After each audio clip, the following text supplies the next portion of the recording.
don't tell anyone that I am the one that got you pregnant, or else I will kill you. Do you understand? Yes, sir. This is a story of how a principal of a secondary school impregnated a small girl of 16 years and decided to cover the truth. What happened next will shock you. Before I continue this story, subscribe and comment where you're watching from. I would love to know where you're watching this story from. Now let's continue our story. Nobody cared about Abena's tears. All eyes were on her stomach. That morning, the assembly ground of the secondary school in northern Nigeria was hot and dusty. Students stood in lines, some yawning, some whispering. Then Abena's name was called. Loud, sharp, final. As she stepped forward, murmuring spread like fire. Girls stared. Boys laughed. Teachers avoided her eyes. The principal stood on the platform, his face hard like stone. No one asked her a single question. "You are expelled from the school with immediate effect," he said coldly. "We don't tolerate indiscipline." Abena's head began to spin. She wanted to scream. She wanted to shout the truth, but fear wrapped around her throat like a rope. Just last night, the same man had leaned close to her and whispered with deadly calm, "If you talk, I'll go shoot you with gun. I swear." Her legs shook as she turned away from the school gate. Students watched. Nobody spoke for her. Nobody defended her. That was the moment Abena understood something painful. Sometimes silence is forced on the innocent, and evil wears a respected face. Abena was only 16 years old. She still slept hugging her pillow at night. She still believed adults were meant to protect children. But the man everyone respected as principal had destroyed that belief. It started with extra lessons. "You won't pass exam?" he asked one afternoon. His voice sounded kind. She trusted him. She didn't know that trust could turn into a weapon against her. The principal secretly had sex with small Abena. After everything happened, he changed. His voice became cold. His eyes became dangerous. "If you open your mouth," he warned, "I go shoot you. I get gun. Nobody go know." Those words followed Abena everywhere. She heard them when she walked. She heard them when she slept. Even when her belly started growing, fear grew faster. At night, she talked softly to her unborn child. "Mama no wicked," she whispered. "Mama just dey afraid." Tears soaked her pillow every night. She wanted to tell her parents. She wanted to tell the teachers. But fear sealed her mouth, and silence slowly destroyed her from inside.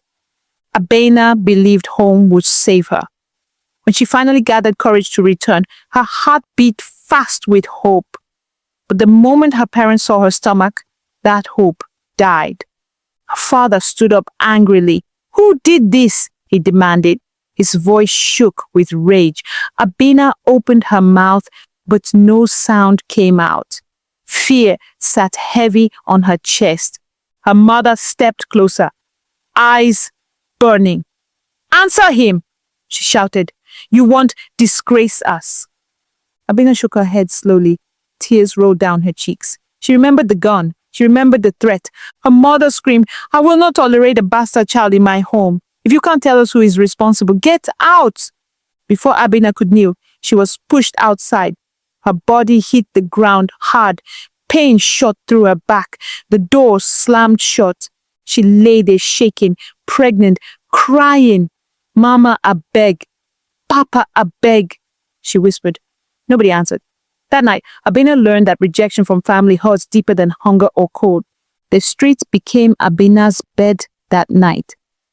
Dust clung to her clothes. Her belly tightened with pain. Hunger bit her stomach like teeth. She lay on cardboard, staring at the dark sky. Mosquitoes buzzed around her ears. Her unborn baby kicked softly, as if asking questions she couldn't answer. "God, nah, so my life go end," she whispered. Tears flowed quietly. She watched families eating through open windows, laughter floating into the night. Morning came slowly. People passed her and looked away. Some shook their heads. Nobody asked questions. Nobody helped. When she tried to stand, her legs failed her. She nearly fell again. That was when a shadow stopped in front of her. "My daughter," a woman said gently, "what happened to you?" Abena looked up with swollen eyes. That single question cracked her heart open. Mrs. Ada was a widow with one male child. Life had taught her pain early. When she saw Abena's big belly and broken spirit, her heart tightened. She helped Abena sit and gave her water. "Talk to me," she said softly. Abena cried like a wounded child. Words poured out. School, pregnancy, threat, expulsion, rejection. Her story came out mixed with tears and pidgin.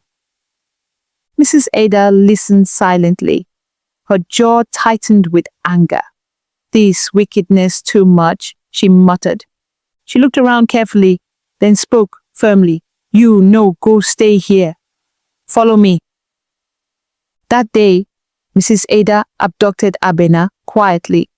She took her far away from the community so the principal could never find her.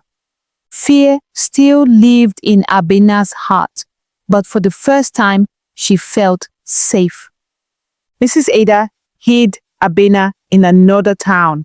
"No tell anybody where you dey," she warned. She fed her, clothed her, and cared for her pregnancy.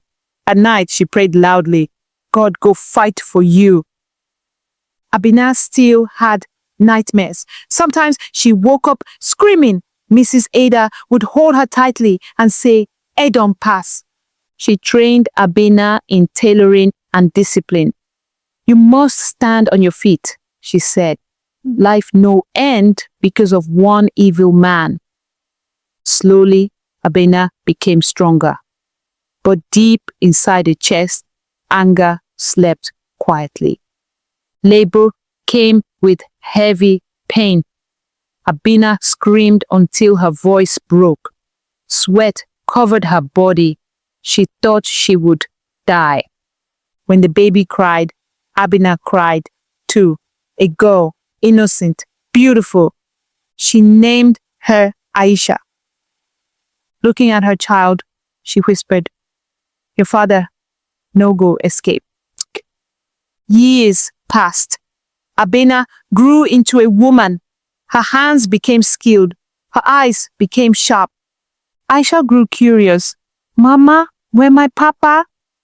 One day, Abena said softly, "You go know." She saved money quietly. She planned patiently. Revenge needs time. Abena contacted a laboratory far away. The DNA test was done secretly. When the result came, her hands shook. The truth was clear. "Now nobody fit deny she whispered. She reported everything to the police. She showed the threats, the DNA result. "This is serious," the officer said. "We will escort you." Fear tried to rise. Anger pushed it down. The school bell rang as Abena entered with police. The principal saw her and froze. "You?" he whispered.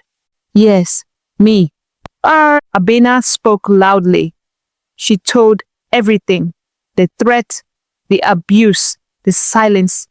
She showed the DNA result. Shock filled the school. Handcuffs clicked. Students watched. Justice arrived. The court sentenced him years in prison. Power left him. Shame stayed. He learned the hard way. Abena stood free, holding her daughter's hand. "Fear don't die," she said. Silence ended. Justice spoke. Moral lesson. This story teaches us that silence protects evil, not victims. When power is abused and truth is buried by fear, innocent lives are destroyed. Society must learn to ask questions instead of passing judgment, and leaders must be held accountable, no matter how respected they appear. Abena's pain reminds us that listening, protection, and justice can save lives, and that the truth may be delayed, but it can never be erased. If this story touched your heart, please like this video, share it to create awareness, and subscribe for more powerful African stories that speak truth and justice. Drop your thoughts in the comments. What lesson did you learn from Abena's story? Your support helps these stories reach more voices that need to be heard.